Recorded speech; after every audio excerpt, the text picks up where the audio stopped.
Bonjour les enfants. Je vais vous raconter l'histoire de Kofi et Amina à la découverte du baobab magique. Dans le petit village de Niamekie, situé en plein cœur du Ghana, vivait un garçon nommé Kofi. Kofi avait 7 ans, un sourire éclatant et des yeux pétillants de curiosité.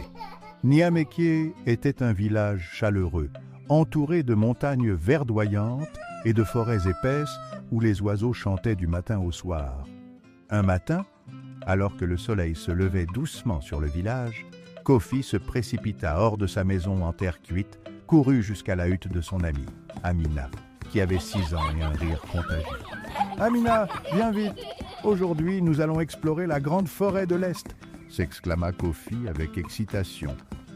Amina, toujours partante pour une nouvelle aventure, attrapa son petit sac de toile et suivit Kofi. Ils prirent chacun une gourde d'eau, quelques mangues bien mûres et une couverture tissée par la grand-mère de Kofi. Ensemble, ils quittèrent le village, saluant les villageois qui commençaient leur journée. La forêt de l'Est était un endroit mystérieux. On disait qu'un immense baobab magique y poussait, un arbre si grand et ancien qu'il semblait toucher le ciel. Les deux amis marchèrent longtemps, traversant des ruisseaux clairs et des champs de fleurs colorées. Les singes les suivaient, sautant de branche en branche, tandis que les oiseaux multicolores chantaient joyeusement. Après une longue marche, Kofi et Amina arrivèrent enfin devant le majestueux baobab. Il était immense, avec un tronc si épais que même les plus grands hommes du village ne pourraient l'encercler.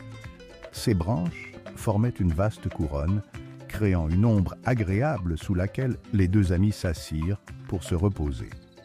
« Regarde, Amina, c'est le baobab magique dont grand-mère nous a parlé, » dit Kofi, les yeux écarquillés de surprise. En s'approchant, ils découvrirent une petite porte cachée entre les racines du baobab. Curieux et un peu nerveux, ils poussèrent la porte, qui s'ouvrit avec un léger grincement. Derrière, ils découvrirent un passage sombre mais invitant. « Oserons-nous entrer ?» demanda Amina, légèrement inquiète mais excitée par l'aventure.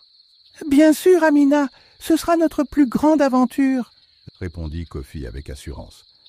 Main dans la main, Kofi et Amina entrèrent dans le baobab, ne sachant pas encore que cette journée allait changer leur vie à jamais.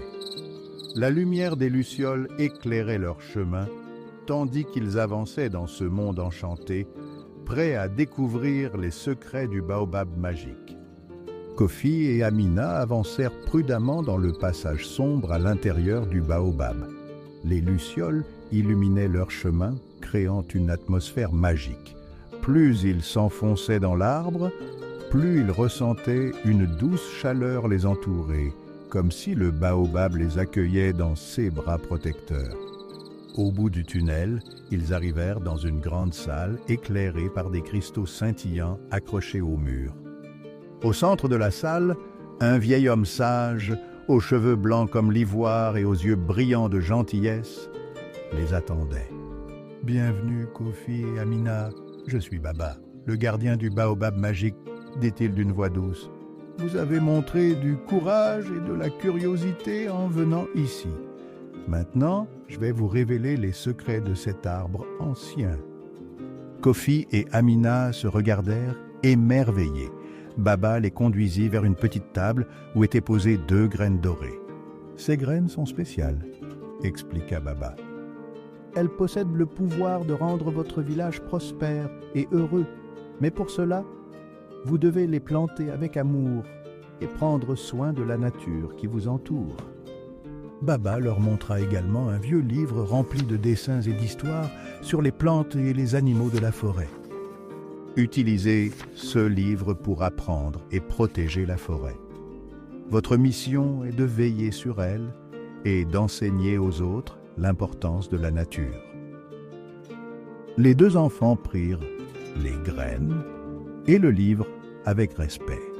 Baba les guida ensuite vers une sortie secrète du baobab qui les mena directement à la lisière de la forêt, près de leur village. De retour à Niamekie, Kofi et Amina étaient impatients de partager leur aventure avec leur famille. Ils plantèrent les graines dorées dans un endroit spécial du village, près de la place centrale où tout le monde se rassemblait pour les fêtes et les réunions. Les jours passèrent, et bientôt, des arbres magnifiques commencèrent à pousser là où Kofi et Amina avaient planté les graines. Les arbres produisaient des fruits délicieux et leurs feuilles offraient une ombre rafraîchissante. Les villageois, émerveillés par cette transformation, demandèrent à Kofi et Amina comment ils avaient réussi un tel miracle. Les deux amis racontèrent leur aventure et partagèrent les enseignements de Baba. Ils montrèrent également le livre ancien et expliquèrent l'importance de respecter et de protéger la forêt. Inspirés par leur histoire, les villageois commencèrent à prendre soin de la nature autour d'eux, plantant plus d'arbres et protégeant les animaux. Grâce à Kofi et Amina, Niamekié devint un village encore plus beau et prospère. Les enfants apprirent à apprécier la nature et à vivre en harmonie avec elle, tout en se souvenant toujours du baobab magique et des leçons de Baba. Et c'est ainsi que, grâce au courage et à la sagesse de deux jeunes amis, le village de Niamekié vécut heureux et en paix, entouré par la beauté et la magie de la nature. Les semaines passèrent et les arbres que Kofi et Amina avaient plantés avec les graines dorées grandirent et prospérèrent. Les villageois de Niamekié étaient émerveillés par la rapidité avec laquelle les arbres portaient des fruits savoureux et fournissaient une ombre bienvenue. La place centrale du village devint un lieu de rassemblement où chacun aimait se retrouver. Un jour, alors que Kofi et Amina jouaient sous les arbres majestueux, un étrange visiteur arriva au village. C'était une femme âgée, avec une peau ridée comme l'écorce du baobab et des yeux brillants de sagesse. Elle portait un long manteau orné de symboles anciens. « Bonjour, jeunes amis, je m'appelle Nanaya. On m'a dit que deux enfants courageux avaient trouvé le baobab magique et ramené la prospérité à leur village. Est-ce vrai ?» demanda-t-elle en souriant. Kofi et Amina, surpris mais ravis, confirmèrent l'histoire. Nanaya les regarda avec bienveillance. « Vous avez fait un travail merveilleux. Cependant, il y a encore une chose que vous devez savoir sur les graines dorées, » dit-elle en sortant un petit parchemin de son manteau. « Ces graines sont en fait des graines d'arbres de sagesse. Elles ont le pouvoir de non seulement nourrir le corps, mais aussi d'enrichir l'esprit. » Elle déroula le parchemin, révélant une ancienne carte, indiquant des emplacements spéciaux dans la forêt autour du village. Vous voyez ces emplacements ? Ce sont des lieux où la nature est en harmonie parfaite. En plantant d'autres graines là-bas, vous pouvez répandre cette sagesse et cette prospérité encore plus loin. Kofi et Amina regardèrent la carte avec fascination. Ils comprirent que leur mission n'était pas encore terminée. Ils devaient continuer à planter les graines et partager les leçons de Baba avec d'autres villages. Avec l'aide de Nanaya, les enfants organisèrent une grande fête pour tout le village. Ils racontèrent leur aventure une fois de plus, cette fois en expliquant le nouveau secret des graines d'arbres de sagesse. Les villageois, inspirés par cette révélation, décidèrent de les aider à planter d'autres graines dans les endroits indiqués sur la carte. Ensemble, ils partirent en expédition, traversant les rivières, grimpant les collines et explorant les coins les plus reculés de la forêt. Chaque fois qu'ils trouvaient un emplacement spécial, ils plantaient une graine dorée, veillant à bien la protéger et à l'arroser. Les graines poussèrent et se transformèrent en arbres magnifiques, apportant la sagesse et la prospérité à chaque nouveau lieu. Les villages voisins, voyant les merveilles que Kofi, Amina et les habitants de Niamekié avaient accomplies, commencèrent à adopter les mêmes pratiques de respect et de protection de la nature.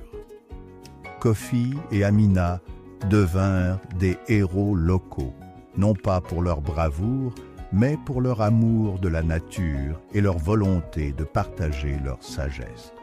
Ils continuèrent à apprendre et à enseigner, sachant que chaque graine plantée était une graine d'espoir pour les générations futures.